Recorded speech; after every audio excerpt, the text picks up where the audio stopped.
Hello, everyone, and welcome to today's edition of the Cheap Meal presented by Deep Fried Draft. My name is Brian Bosarge. Um, we're through 2 weeks of college football. The NFL regular season got underway this week, so football's in full gear, full swing. Not a whole lot of draft-related news this week. Not a whole lot of injuries to talk about. The only one of any note that I know of was Mark Andrews, tight end for Oklahoma, but he should play this week. So his injury, they just held him out of the second half of the Ohio State game, but nothing to see there. So let's move on. And by move on, we're going to get to the 9 games on tap this week for Deep Fried Draft, and we're going to give you a little preview of those. If you want to hear the review of last week's games that I watched.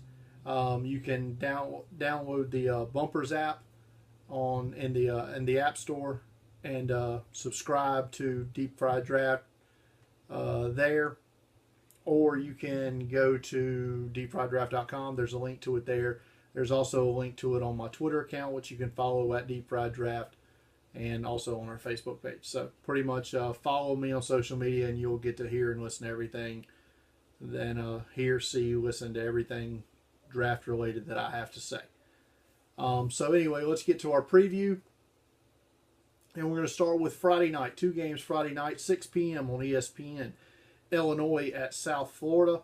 This will be South Florida's first game since Hurricane Irma passed through the state, causing lots of havoc and devastation. And our thoughts go out to everybody in the Texas area with Hurricane Harvey, and in Florida and the Keys, and in the Caribbean with Hurricane Irma. But this game will be played in Tampa at Raymond James Stadium. And for Illinois, we're going to be looking at senior corner number 1, Jalen Dunlap, who goes 6'1", 190. We're going to watch him match up with senior wide receiver for the Bulls, number 11, Marquez Valdez Scantling, who he'll be challenged, who goes 6'5", 207. For the South Florida, we'll also be checking out junior tight end number 85, Elkanah Dillon.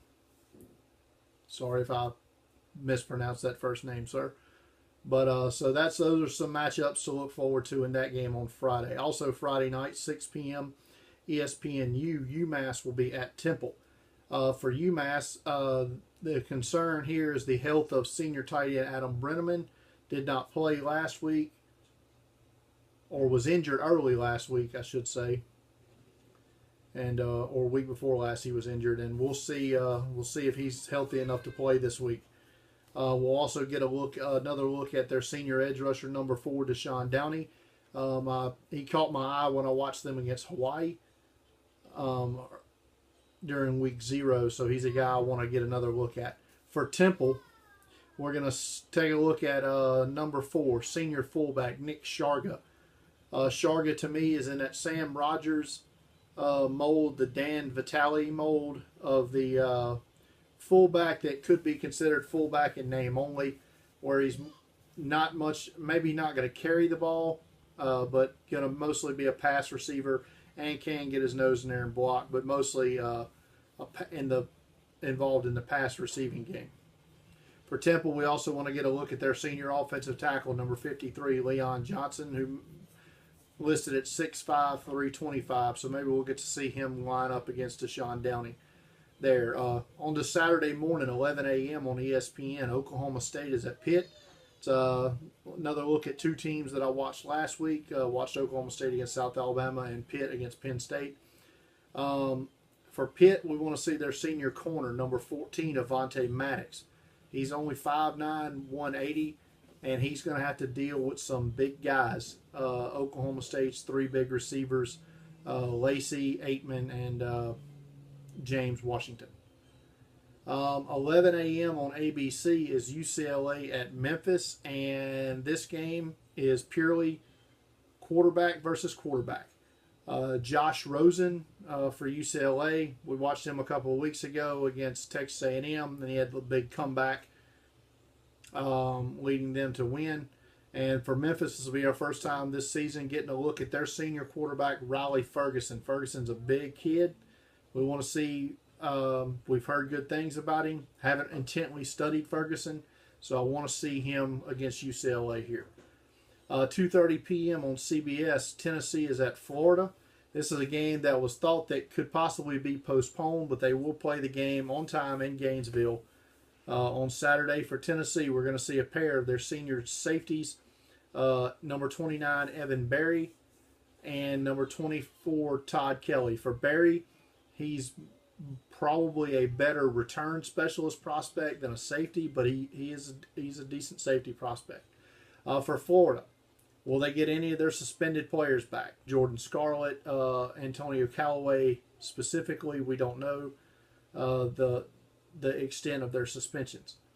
But in this game, we're going to get a look at one of their top prospects, in my eyes, is junior defensive lineman, number 96, C.C. Jefferson.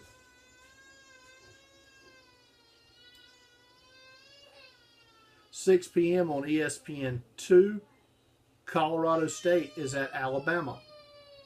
Will be our third straight week watching. Now we're probably going to watch Alabama every week. I mean, there's a lot of NFL talent on that team. But for Colorado State, we want to get a look at senior quarterback number 7, Nick Stevens. He looked great against Oregon State during week 0, but this is going to be a different beast against the Alabama defense. For Alabama, my big question here with them is their run game. Outside of Jalen Hurts' quarterback runs, it's been tough sledding for their backs to put together any kind of big games. So I want to see number 34 junior running back Damian Harris and number 9 junior running back Bo Scarborough see what they can do in this game against Colorado State to try to get it going. 6 p.m. on CBS Sports Network, we'll have Oregon at Wyoming.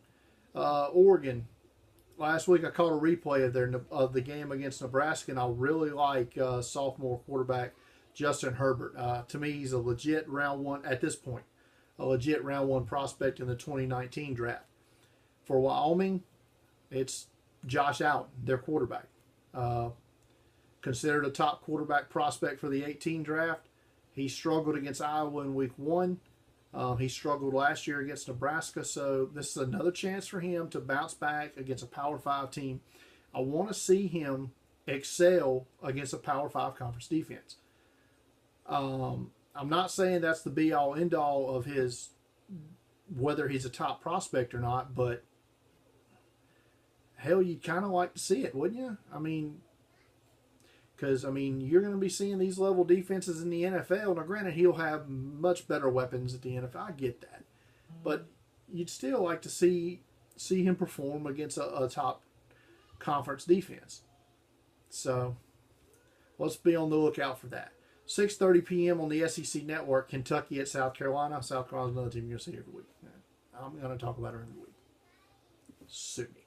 It's a Gamecock tattoo on my right arm, for God's sake. But Kentucky junior tight end number 87, C.J. Conrad. Against Southern Miss, he stood out to me. He's a big target. He'll get in there and block.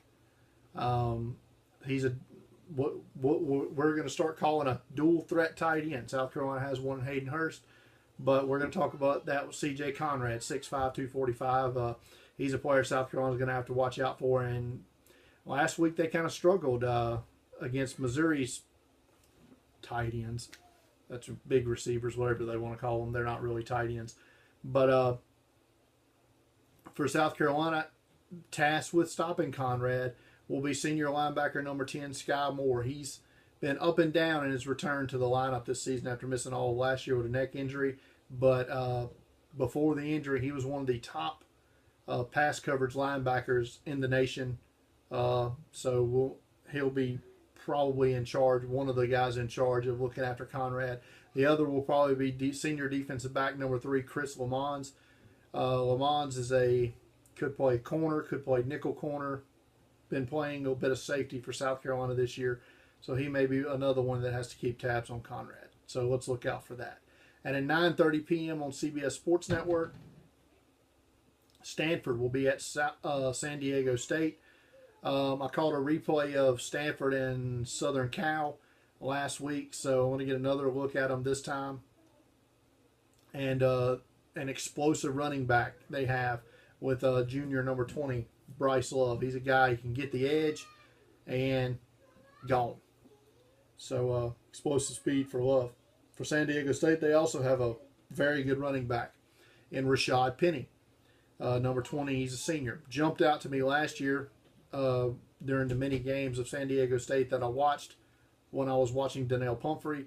But Penny definitely stood out to me while watching him.